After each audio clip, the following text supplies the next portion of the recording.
Welcome to another episode of the Dentology Podcast, where we discuss the business of dentistry. In this podcast series, we'll be discussing all the non-clinical aspects of dentistry, from goodwill values, finance, marketing, how to buy and sell a dental practice, mindset, through to where you can invest your money in team management issues. My name is Andy Acton, and I'm joined by my co-host, Chris Strevens. Let's jump straight into it. So welcome to the latest episode of Dentology, the Business of Dentistry podcast. And today we're joined by Rachel Jackson. And Rachel is the principal of Superior Smiles in Knutsford. We're going to be talking about defying convention. And the thing that's really interesting about Rachel is that she's a practice owner, but not a dentist, which is a fascinating story. I'm going to hear more about that today. Welcome, Rachel. How are you doing? Hi, thanks for having me. I'm good. How are you? Yeah, very good. Yeah, very good. Nice to see you, Rachel. Thank you for joining us today. It'll be a very interesting chat, I think. Before you tell us your story in terms of how you got to where you are and that path that you've walked, just as an opener, ownership for lots of people, it's driven by lots of different things, and whether that's money, control, managing people, the desire to set the vision. What was the thing that when you woke up one day you said, I need to own my own practice? What was the driver for you? So throughout the years of me working in dentistry, like I started in dentistry when I was 17, I've worked in so many different practices with so many different people, patients, clinicians, staff members. And I would see so many compromises for each of those elements. And I guess that I always used to think, oh, do you know what? If only I could do this, then it would eliminate the pressure from them, or it would make it easier for them. And as I went more down the managerial route, I would say that 80% of my job in certain practices was dealing with complaints from patients or from unhappy team members that would then leave and they weren't able to retain their staff and things like that. And I guess that I used to just be dealing with these complaints and just think, this is so ridiculous. Like, if they just did this wouldn't have happened and it wouldn't have got to this position.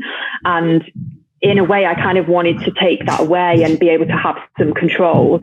And in a lot of practices where I was a manager, I did kind of always used to walk in with the mentality of, it's my own little baby anyway, and kind of set it up and things. And I used to love it. And I was having a chat with a friend one day and they were like, oh, would you love to own your own practice? And I was like, oh yeah, but it's not achievable. And that kind of planted the seed for me. And then from there, I started to think, actually, why could I not do it? Now that I can register with the GDC and I can actually open a practice and I can do it. So I started to kind of look into it. And then I guess that the part that for me was the financial, the struggle with financially, because I couldn't get the funding that a dentist could get. I say, because you don't get the same terms. It's a bit of it's nonsense, really, because it's a dental practice and it still provides the same security of revenue. Because I can assure you, we've seen dentists who are completely useless financially. So there's no guarantee that having BDS makes you a financial security.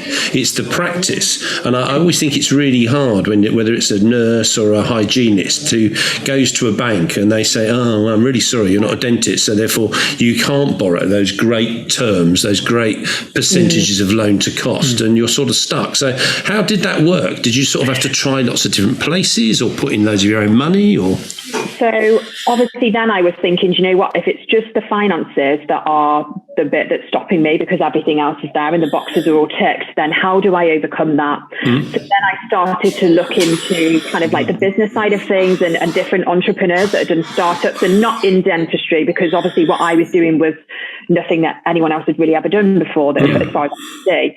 So then I started to look into that and how people then get funding and like investment networks and things like that. And I thought, well, if I really want to do it, I'm going to have to make some sacrifices. So those sacrifices are going to be that, yes, I've got to put some of my own money into it, but ultimately the actual full funding that I need is not going to be achievable for me.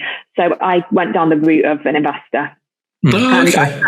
I had conversations with different people that I knew. So some of them were dentists, and I had three different business plans before I did. This is my number 4.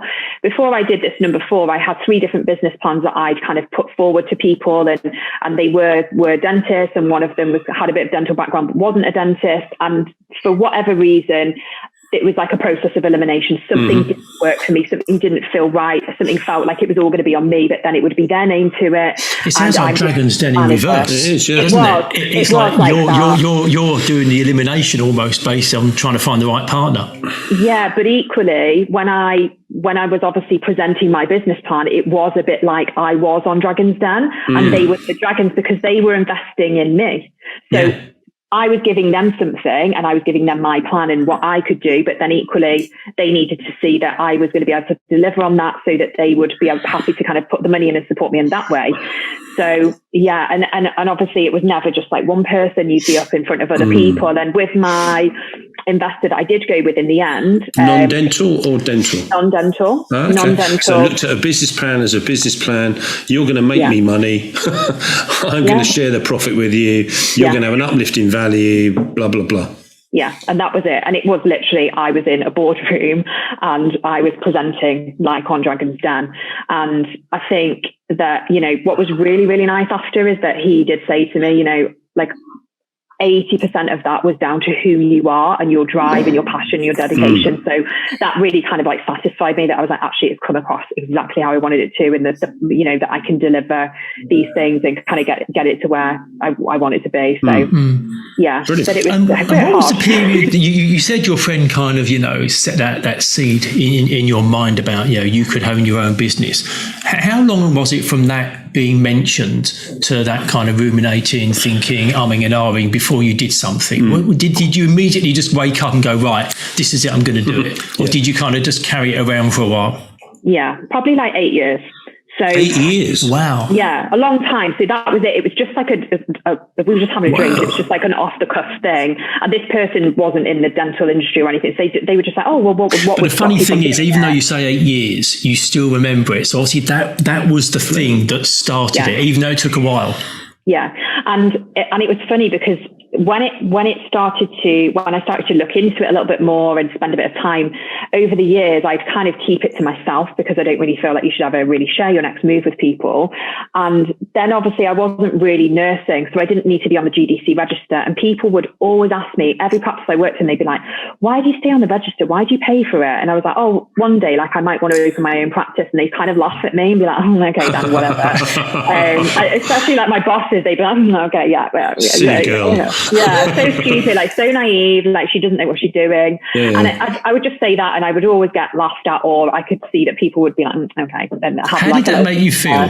When they did that, did that kind of strengthen your resolve that I'm going to show you one day, I'm going to do it? And it wasn't to prove anything to anybody. It was just more that I was like, okay, well, I know what kind of person I am and I'm really determined. And if I want to do something, I'll do everything in my power to do it.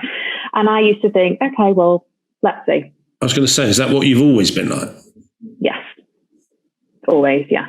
Is there entrepreneurial history in your family, or were you involved in business prior to the dental practice? Just interested whether it was something you kind of got brought up in that sort of world.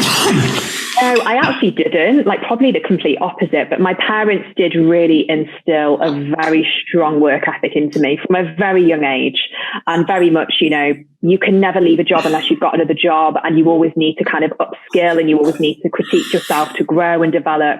So they kind of always instilled that into me. And then I guess when I went into the dental industry, because I never went in with, oh, it's going to be a career or anything. It was just a job at the time. And then I kind of saw another side to life and like the world and things. And when I would work for these people, I was like, oh my God, and they've done this from here and they've done all of these things. And it inspired me, and a lot of the people that I've worked with, because of the way that I work with them and the kind of roles that I've done, I've always managed to be quite close to a lot of my bosses, and I've only ever worked for privately owned practices. I've never ever worked for corporate through choice. I've always had that really nice, close relationship and got to learn through them about business and ask the questions that I want to ask and see the things I want to see. And Rachel, did you think, Andy asked at the beginning and you said, well, I've always wanted to do it. Did you want to do it because you wanted to be in control, do your own thing and earn money, or earn money, be in control and do your own thing? You know, was it a financial motivator? Like if you were able to rank them, would you say, well, the first one was actually I wanted to do my own thing because I'd seen so many areas that I could change, but I knew that if I did that, then what would fall out would be financial security and benefit. So for me, I always think that the money comes later. Right. With everything in life, any job that I've ever done, I've always thought, you know what, I'm going to just like jump ship because I want this opportunity. I'm going to take it with both hands. Yes, it's a little bit less money because I've not got the experience, but once I upskill, the money will always come later. And some people lose sight of that and they chase different things and they think the money comes first. And it depends on what you're looking for and what you want to deliver. So my main driver was the control of, I think that I can do this another way. And there's so many things that I see that could just be eliminated to make things easier. There's a lot of barriers in dentistry when it comes to like litigation. A lot of people are scared of litigation and what comes with that is a barrier with the patient. So then sometimes the patient maybe gets treated the way they shouldn't get treated, or something is miscommunicated. And then where does that end up with? A stressed out dentist who's then got a letter from like the Dental Law Partnership on their desk hating dentistry. So do you want to go down that road and live that life and live all that stress when actually, and the thing is, I can see it, because when you're a clinician, you are just in that, I'm in my surgery. So close, aren't you? Yeah. You are trying to do your best, but sometimes you just need somebody that will step away and just say, listen, you know, let me deal with this for you. Let me do this, let me do that. So we're in the practice now, what I do isn't kind of like your typical treatment coordinator. I do like a whole nother level of it, because I do want my clinicians to just focus on their patient. And if they need to have a complicated conversation or a difficult conversation, I'm always there, because I want them to feel like they've got my support, break down those trust barriers, break down the communication barriers with a patient, and kind of take that away from them. So it's not just about the patient, it's about the clinician as well. And they do have so much stress and so much pressure on them. And I just wanted to kind of help take that away. I think for lots of principals, the typical economics of a dental practice requires a principal to work in their surgery for a minimum of sort of 3 days a week. Yeah. So they're locked away in their room.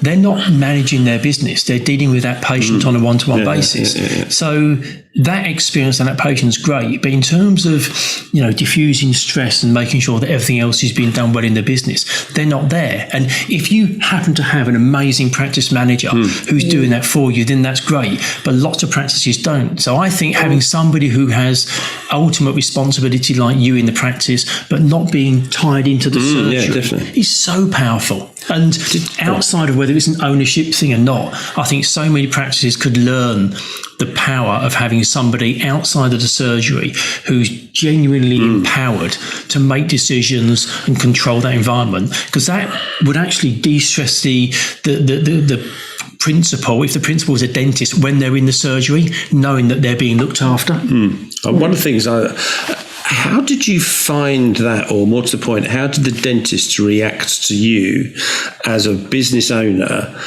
communicating with them, not probably about clinical, but about, you know, how to do stuff? I was talking to a guy the other day, and he's not a dentist, and he was trying to get his dentists to inject in a less painful way, and he said that the clinician was a little bit grumpy about it, and I imagine that's a massive challenge in the fact of you're a dental nurse, and then you're a practice owner. You're not really a dentist, and you're trying to communicate. I mean, how did you cope with that? Or did you find everybody was really lovely and they were really accommodating, and they went, "Of course, Rachel, I'd love to do that." The smile and the shake of the head gives away the answer. So obviously I'm lucky because I've had a lot of experience of that, and I have overcome a lot of challenges as a manager in a business before. So my dentist that owns that practice says to me in my managerial role in the past, Rach, like, this is my protocol and that dentist needs to follow it, and it's your job to make sure they follow it. They hate me. They literally can't tolerate me, because they're like, who the hell is this girl telling me what to do? And it was really difficult, but ultimately I was like, I just need to keep my boss happy and do what my boss wants of me. But the key thing for me is to know my place. I'm not a clinician, so I'm never going to overstep that mark and say to them, I think you should do it this way because this is what I say. So I'm not a dictator. I don't think that you should ever dictate. So I think it's about having an open conversation. And that's not just with the clinicians, that's with the whole team. So, I've seen this, or what have you identified, and how could we maybe improve on it? And trying to see what you could all learn from different situations and different experiences, and how you then have a conversation to then make changes for the patient to be more comfortable. And yes, of course, there's a certain element of, we do it in this practice for this reason, and it does work this way because that's what I know. However, I'm very much, guys, these are your areas. If you see anything that is problematic or you think that we could change, I'm all ears. Come and tell me. Be open. And it's about open communication, honesty, trust, and ultimately respect. Massively. So I respect them and they respect me. And I'm not like, oh, guys, I'm the boss. It goes, you do what I say. We're all on the same level, every single person. And I think that in my experience in dentistry, you do unfortunately get a lot of dentists that have a massive ego. And for me, if that doesn't work, it doesn't work. They're not the right fit for my team then. I say, did you have dentists that joined you that then unjoined you because they didn't just get it? They weren't part of it, didn't really... Yeah, but also I have it where I have had an experience with a clinician where they've addressed me as, oh, well, yeah, I know you care because you're the practice manager. And I'm like, well, am I? Yeah, I am the practice manager, but ultimately, this is my business. So, but they would never be able to address. It would almost be too difficult for them to address me as who I was. Oh, really? They couldn't just cope with that. Actually, it was me. And doesn't compute. I mean, you've described your take on it and how you position yourself. Outside of dentists, do people treat you differently now you're a business owner? Because you were saying that when you were a nurse and you stayed registered and you always had this thing, and when you said to people would laugh at you and say, that's not going to happen. Now you are a business owner. Do you feel that people treat you either within dentistry or outside of dentistry because you're a business owner? Have you seen any difference or not?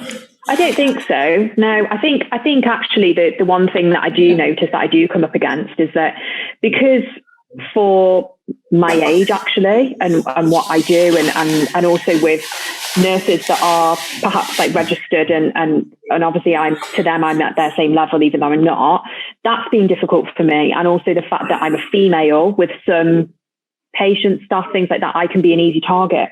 Yeah. And that's what I've struggled with. There's some things that I've come across that in my role that I think never, ever, ever in all my years in dentistry with a male boss that owns a practice would they ever deal with that situation. And even Albert said, if that was me, they wouldn't do it. And that's the challenge that I face where I feel like I am treated differently. That's damning, isn't it? That's rubbish that, based on your sex, you get treated differently.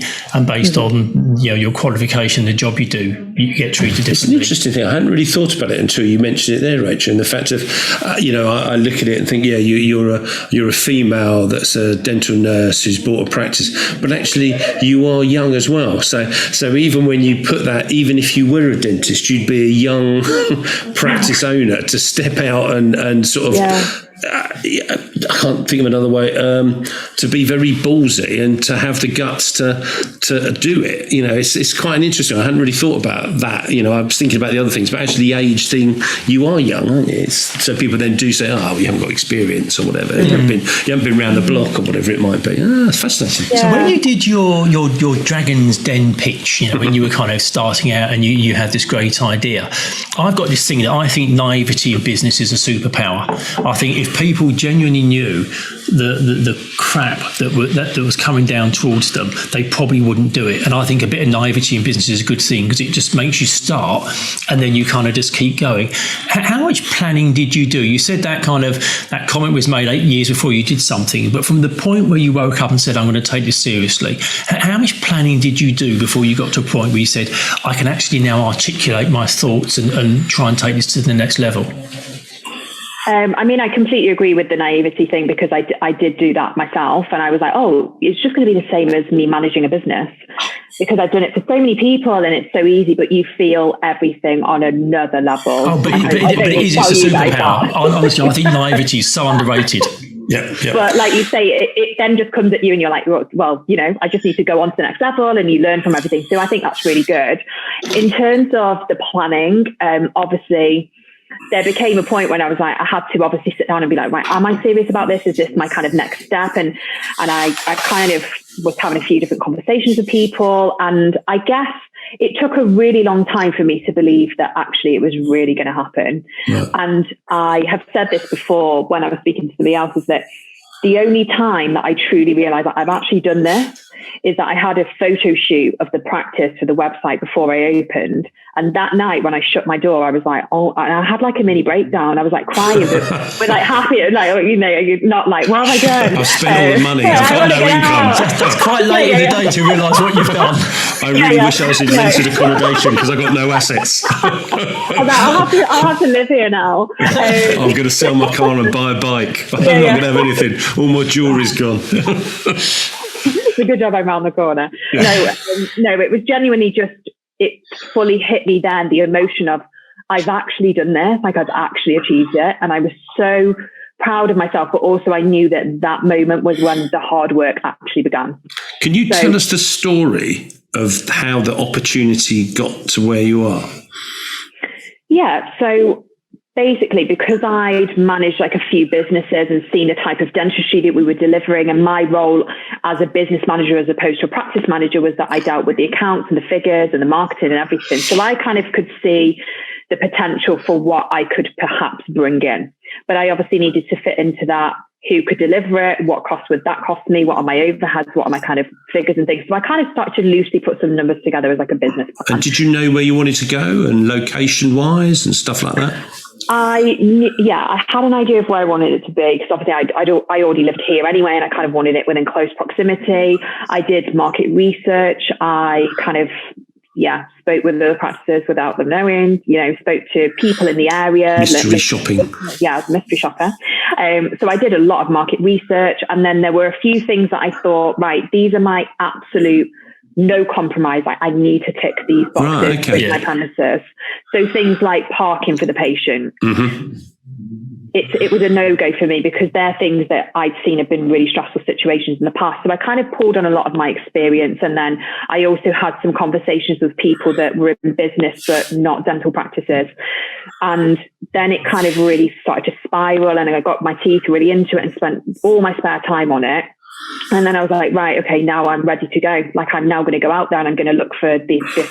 And I didn't know it was going to be a dentist or anything. And I think that because I kind of always keep myself to myself a little bit, I didn't really ever understand that I had this, people would see me as this person that, I could actually do business with her, or this would be like a great opportunity. And it was just one person that approached me, a dentist actually, and just had this kind of side conversation, like, I want to have a meeting with you about an opportunity, And then I kind of said what I was thinking of doing, and that opportunity wasn't right for me, because I was thinking of doing this, and I didn't want to kind of let them down. And then they were like, well, could I do it with you? And then I started thinking, oh my God, like, do people actually see me as... Oh, wow, that's interesting. And because I was never thinking to go to a dentist. So that was the first one. What a boost as well, isn't it? If people are interested in your ideas, it really makes you think, I could be onto something here. And a change of perspective, isn't it? That someone going, will you work with me? Yeah. Well, actually, I'd really like to work with you. Serious. That kind of, it was the big change for me, because I'd never seen myself as the person that somebody wanted to work with, or somebody would go, I want to do this or whatever.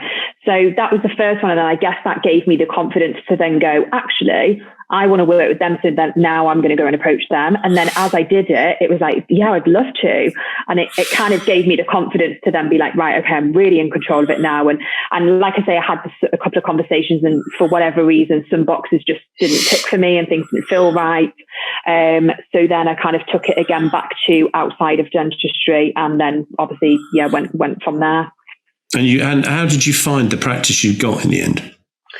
So with the building that I have, interesting story. So I was obviously looking around the area, and it was between, so I was actually just about to sign on another premises, which was part of a private hospital. And it needed a lot of building work done to it. So it was basically a shop front, and it needed to be fully converted. And it would have only ended up being a two-chair practice. And it kind of ticked all my other boxes, but I was like, oh, this is going to take a bit of time and it's going to be more expensive and whatever. And then I started thinking, oh, you know, if I then want to continue to grow the business long term, I then have to almost do like a bit of a franchise and have other premises and things. So it's kind of, the plan was that way. And then I got a call from a friend in the dental industry, like, hi, Rach, I just want to let you know, I know that you're looking for premises and this, that, and the other, and there's actually a practice around the corner from you, and the dentist has just fled the country. And I'm like, okay, what do you mean? Okay. So as I kind of get more information on the story, it was Pablo Escobar dental. Yeah. So the clinic was set up as a functioning practice, and it was owned by a private orthodontist who, for whatever reason, had got into maybe a bit of difficulty and then just fled the country and left literally that day or whatever, and gone back to so this South was Africa. fully equipped, ready to go dental practice. Yeah. Right. Empty. Yeah. Yes. Well, the chair, obviously all of the equipment was there, but the equipment got repossessed. Right. Okay. Right. Yeah. Really, they repossessed it. That's interesting. I'd have thought they'd have, considering the second-hand value of equipment, they might have just said, "Did you want it, or was it rubbish?" Anyway. They did. Yeah. They offered it to me, and I was like, "No, it's."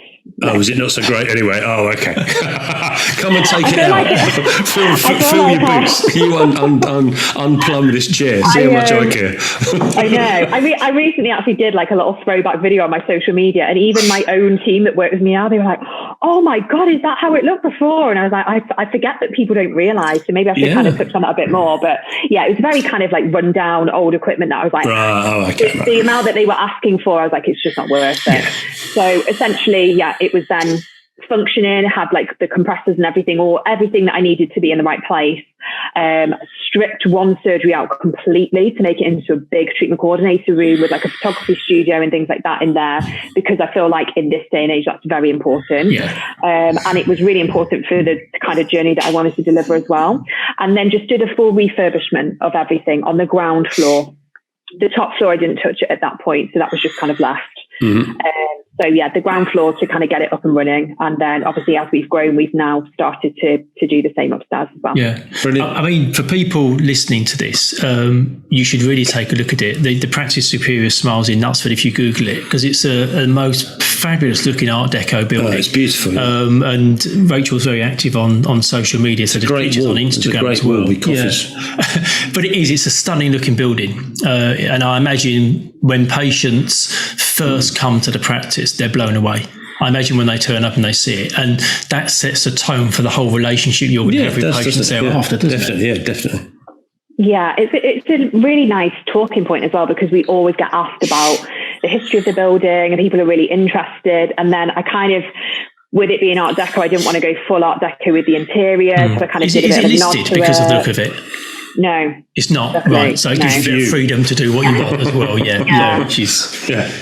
it's kind of a really interesting talking point with a lot of patients, and then they really like to hear the story as well about kind of how I did it and where I got to and why I did it and things. So that's really nice for the patient as well. I think over the last few years, people are becoming so much more interested in stories, aren't they? They want to get behind the scenes and they want to know who's in there and how you did it and why this building, and it just makes it more three-dimensional. Do you remember we went to Lindsay Boyd, that lady who does, I don't know, she sold shoes or something like that. But she's very much a sort of marketing guru, and she took us through, didn't she, the different ages of marketing, from like the 40s onwards, and saying, this is the age of technology and this is the age of explaining how we do it. And now we are in the age of people not really particularly that interested in what it does. They're more interested in who delivers it and what the background is. And that's exactly what you're saying. Is people are, everyone knows you can have Invisalign or whatever it is, or tooth whitening or implants, but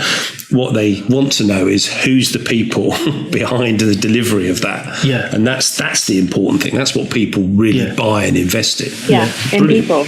Absolutely. And I think as well, like, people get confused when they talk about things like marketing and things. It's like, marketing is storytelling. So you need to tell a story, because it is, because people don't come to us because they're like, I want to buy Invisalign, because they could have Invisalign anywhere. They come to us because of the stories from other patients and the experience, and then the people. And it's like a conflict, because you see some people that say, you should never show the people behind the business, because it means that you're then limited with how you grow it. And, you hear people that say things like that. And That's rubbish. Absolute cobblers. I completely disagree with them, because I just think, for me, if I was going somewhere, yeah, great, I can see a couple of before and afters, but actually who's delivering that? And who are the people, and what's the experience going to be like, and what does it look like? And a lot of our patients that come to us as a new patient, they always say to me, do you know what? I love your social media because I feel like I know all of you already.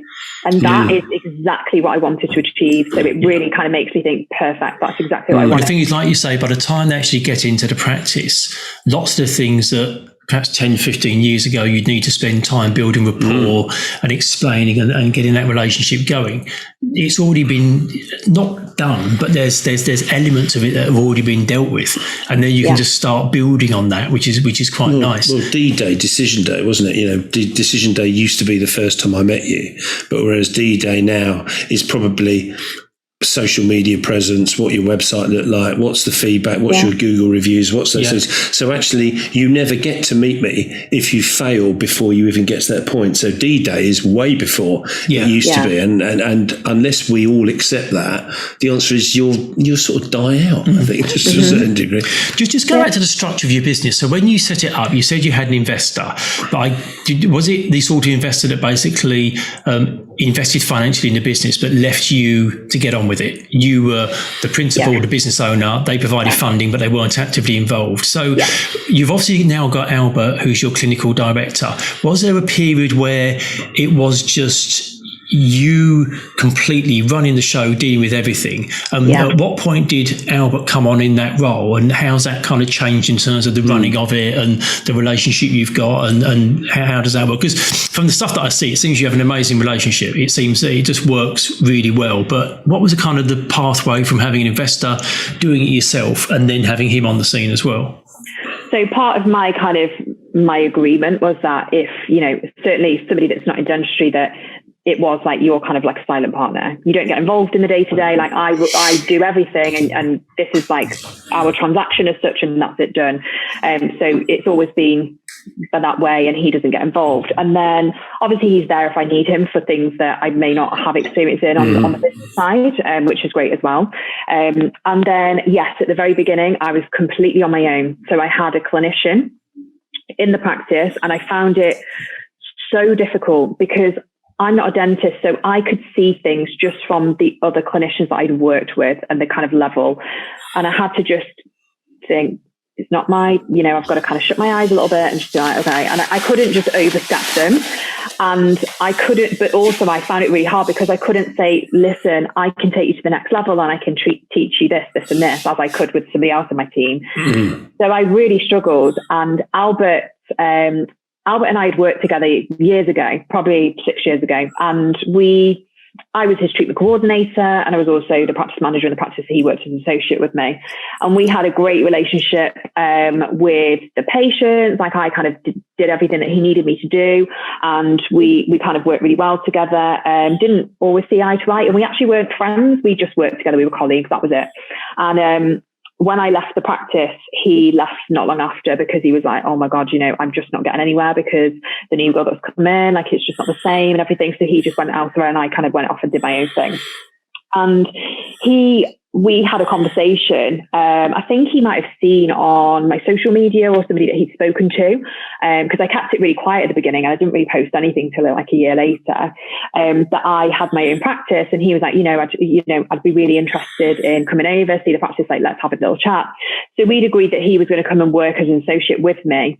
And when he started to see like some of these treatments and things, he's like, I need to say something, like, you need a little bit of help here. And I was like, I know, but I'm really stuck and I don't know what to do. And I guess for him, he was like, if I'm going to do this, it needs to work for me as well, because that was the conversation that we had. So I trusted him implicitly. I'd already seen the type of person that he was, and we were kind of very similar in the patient is kind of the main focus. And I'd seen how he works with the patient, the type of dentistry that he delivered. He'd also, in the meantime, between us working together, he'd been on a few post-grad courses that I worked for somebody that delivered those courses, and, never ever passed any, compliments, but they'd be like, oh my God, Albert's amazing. I was like, I know. So he was really kind of going to that next level. And I was like, I really want to push this business to the next level. I need somebody beside me that's going to take me there.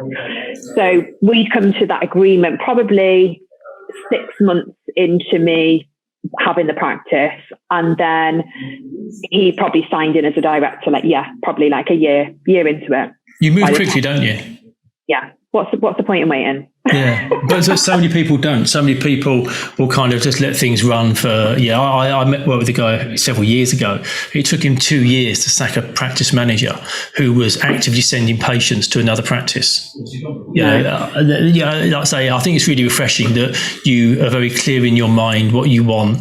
You have a plan, you go after it, you execute it. We say fail quick. Yeah, fail quick, move on, change. Yeah.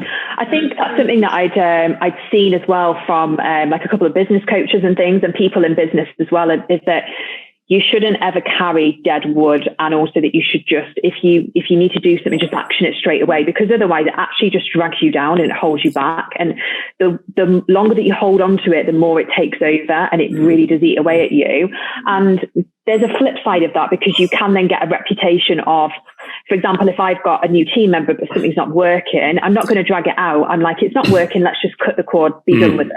But the other side of that is that you get the reputation of, they don't give anything a chance, and this, that, and the other, from people that don't know you and they don't know the truth and see what happens. And a lot of the time, I can't be bothered, and it happens that some things happen online and you just don't get the opportunity. And you're never going to influence other people's opinions anyway, so you've just got to disregard them. Just disregard it, forget it, and just do what works for you. And if you feel like it's right and it's the right thing, just get on with it.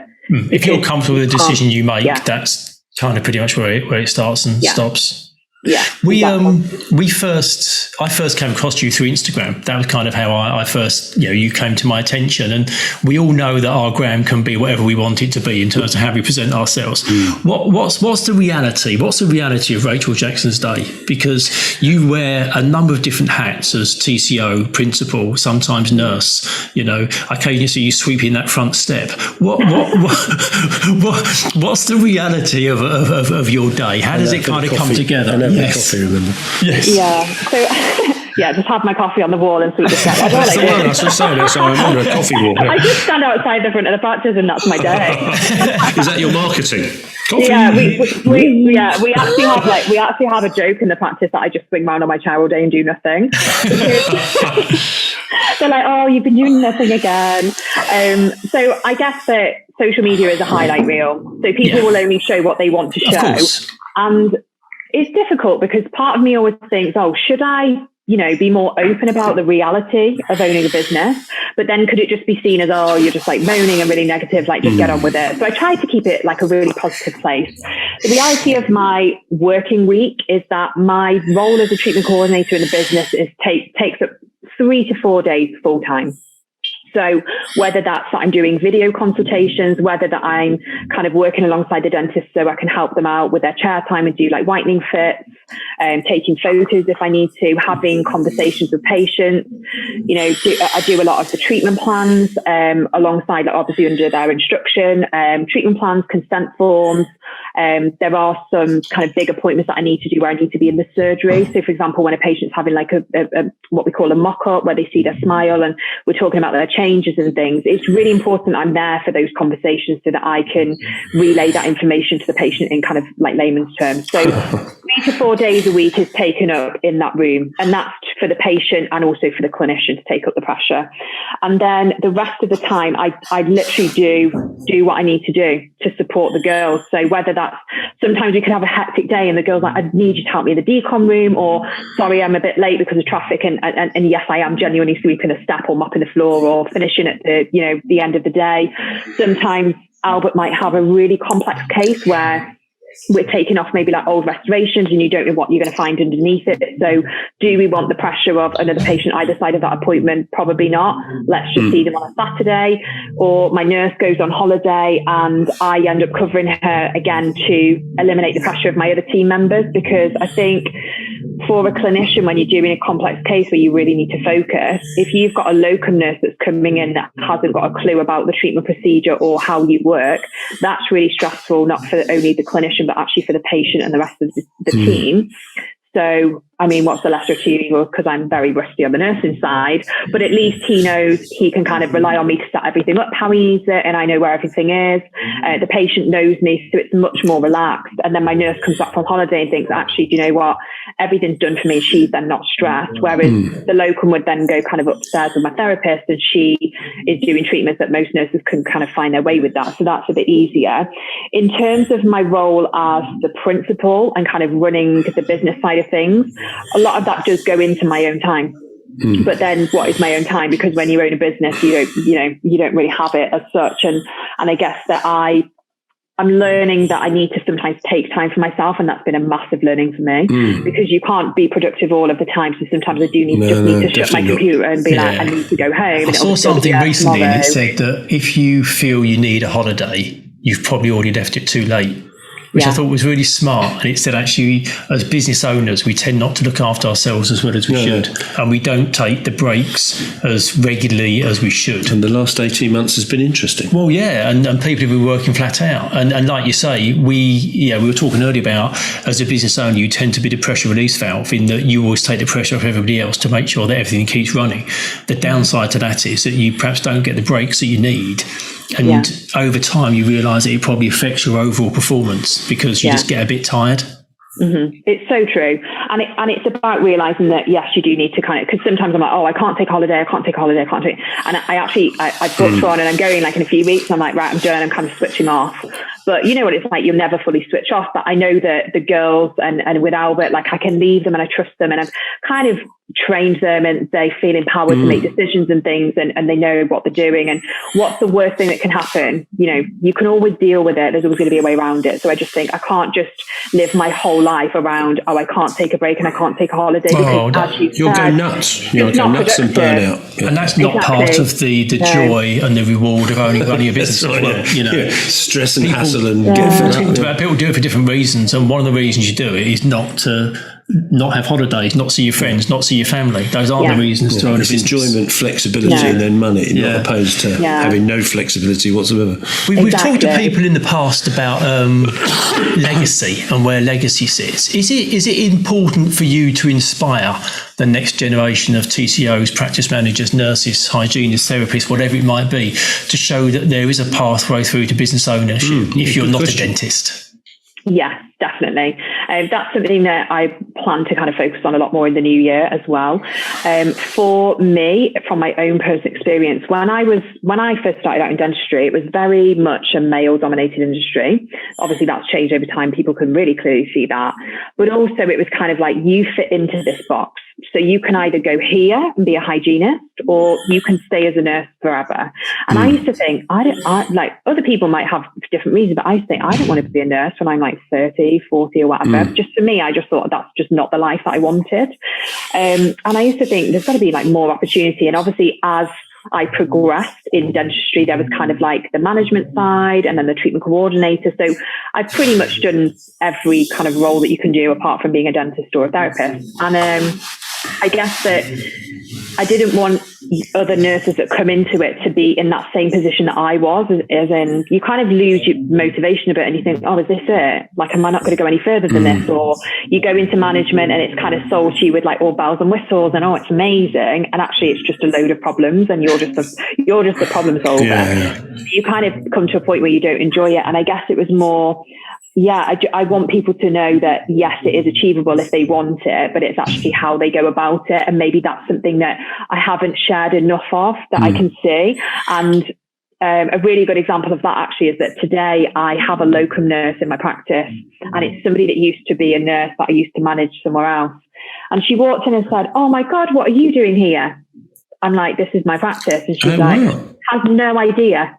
So as much as I always think people know what I've done, they actually don't. Yeah, they don't. That's somebody that knows me. So I always think, I'm kind of singing about it too much. And people are like, probably, she's always talking about it. Actually, it's probably that I'm not saying enough about it. Because people don't have the full knowledge of it. I think sometimes it's about your audience as well. Because for you, the primary people that you need to let know who you are, what you're about, what's going on are patients. because they're the people who are going to make your business thrive. People within the profession, yes, it's great for them to know about it, and that uplifts them and it helps them kind of, that inspiration for the next generation. But actually, in a young business, your priority is to make sure that you're generating new patients. It's a nice thing to bolt on the side, which is letting other people know. But in the early days, that can't be your priority, because it's completely exclusion of your own business. Well, yeah, it's completely consuming just to kind of get yourself up and running. Yeah. But if that's now getting to a stage where it's starting to feel a bit steadier, you've got those structures in place, and there is some capacity to do that, then that's great. It's where you become the guru. It's that interesting thing, isn't it? The fact of, will you end up with dental nurses and treatment coordinators and practice managers saying, right, well, okay, can I have a private hotline to learn how to do it? I mean, which is great in one thing, but not if it then... Well, I'm probably causing you problems, because if I speak to people who aren't... If I speak to people who aren't dentists, I say, do you know about Rachel? And they're like, I've heard the name, what is it? And I'm like, well, this is Rachel's story. You need to follow her, because she's kind of leading the way. And genuinely, for lots of people that aren't dentists, that I talk to about, can I own a practice? Could I set a practice up? Whatever it might be. To show them a pathway of someone who's done it before is massively powerful. It's huge. Without the advantages of being a dentist. I mean, that's the nonsense of it, isn't it? We're just going back to the funding and the attitude of that you no doubt faced and may continue to face.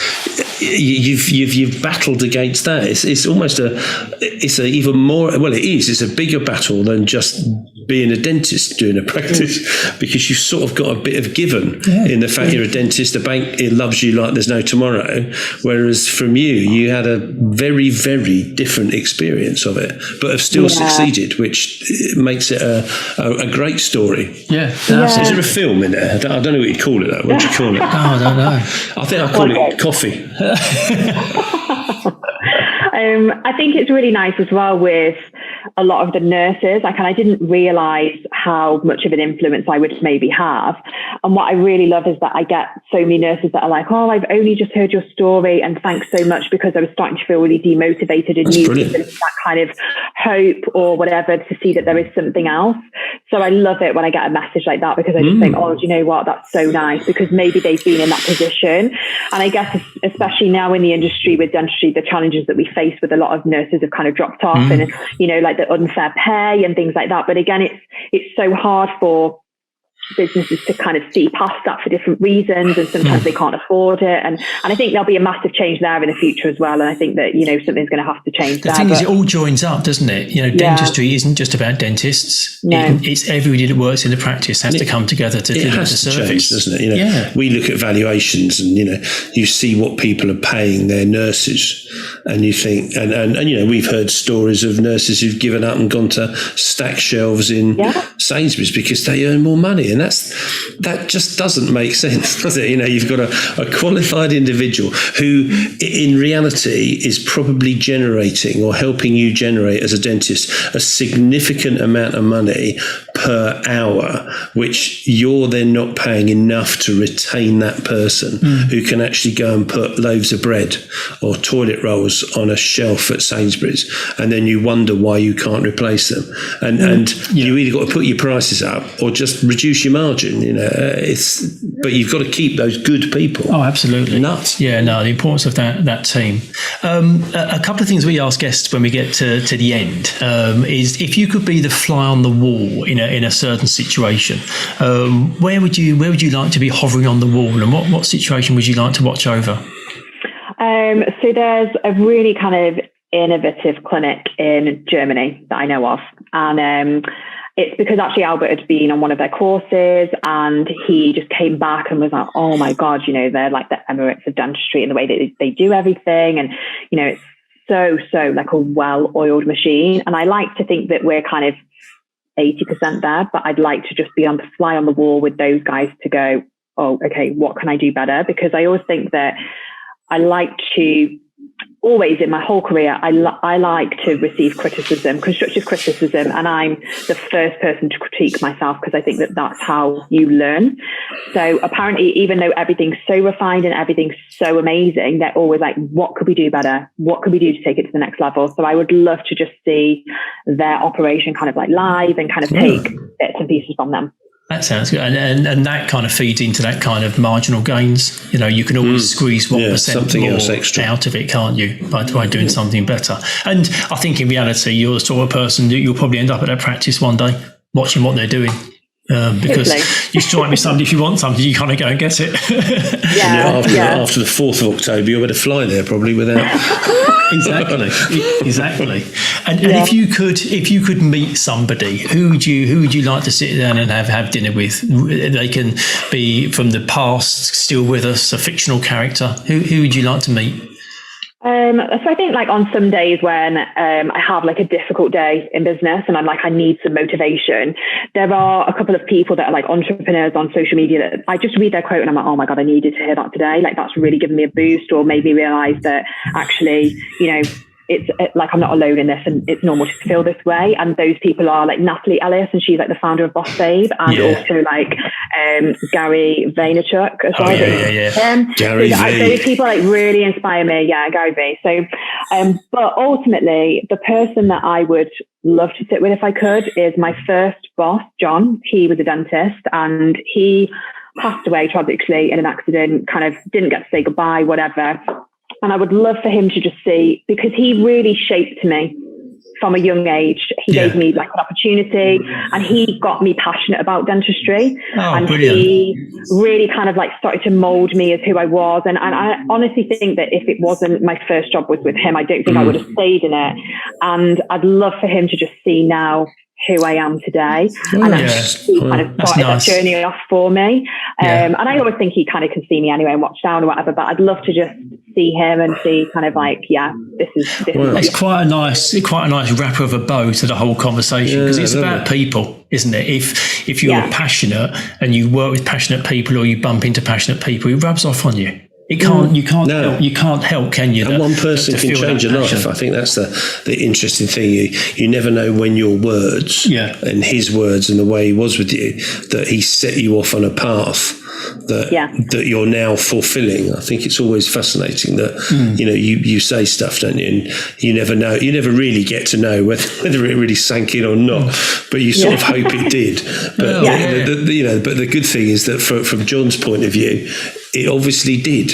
That's fascinating. That's a brilliant ender. I've really enjoyed it, Rachel. I think it's a great story. I think you haven't even probably got through your first chapter of your book in terms of the things that you're doing. I think there's loads more that you're going to be getting on with.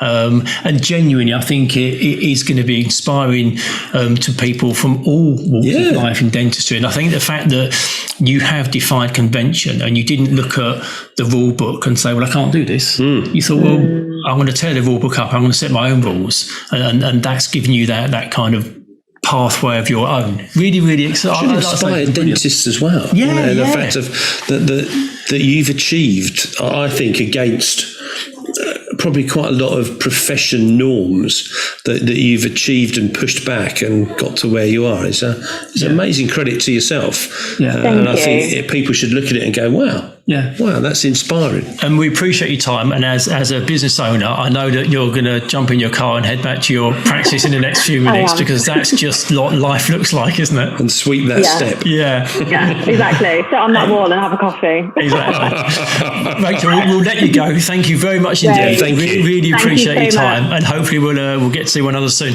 That's been brilliant. Thank you very much. Thank you. Lovely. Look after yourself. Cheers. Thanks. Ta-da. A fabulous conversation with Rachel Jackson. So interesting, isn't it? So interesting to think that we're in an age now where she's kind of blazed a trail for non-dentists to create and run a successful dental practice as somebody who was a registered nurse, to not look at the rule book and say this isn't available to me and then just stay in her lane. She said, well, it's not available to me in that way, but I could do it another way. And she's broken so many barriers down. Really impressive. In a way, it's almost a bit embarrassing for the dentists that we talk to who never quite get to the jump-off point. Because actually, the cards are weighted so much more in their favour than they are in Rachel's. Oh, absolutely. And she took the jump. Yeah. She took the leap. Yeah. She did it. She's got to where she is. Whereas the dentists that sort of have a better series of options is probably the best way of putting it. A lot of them still don't quite jump off to commit. Also, the thing where she had a reality check with herself that said, if I want this to happen, I have to get an investor. So I have to give something away. But it's so important. That's true. It's so important to me that I want it to happen. I'm prepared to give it away because that's how it's going to happen. And that, for me, it's so binary because it either happens or it doesn't happen. And is it better it happening, but you have to take an investor, as opposed to it never happening? And the fun and the enjoyment and the inspiration that she's created as a result of owning it, I'm sure she'd do the same again. What's that phrase? Is it something like 50% of something is better than 100% of nothing? Yeah, exactly. No, I thought it was really good. No doubt she has defied convention. Yeah. Doing a cracking job. And I think one of the fascinating things is obviously her message hasn't really got out there much. No. We might know about it, and hopefully more people will hear this on the podcast. Yeah, oh, hello. And I guess that's kind of partly why we did Dentology, wasn't it? Yeah. To share some of those really interesting business stories across dentistry and get them out to a wider audience. She's a hidden gem. Absolutely. Not so hidden now. No, that was really good. Really interesting. Excellent. Thank you for listening to this episode of Dentology, where we discuss the business of dentistry. If you like what you heard, please do subscribe where you found this episode. That would be amazing. And also follow us on Instagram.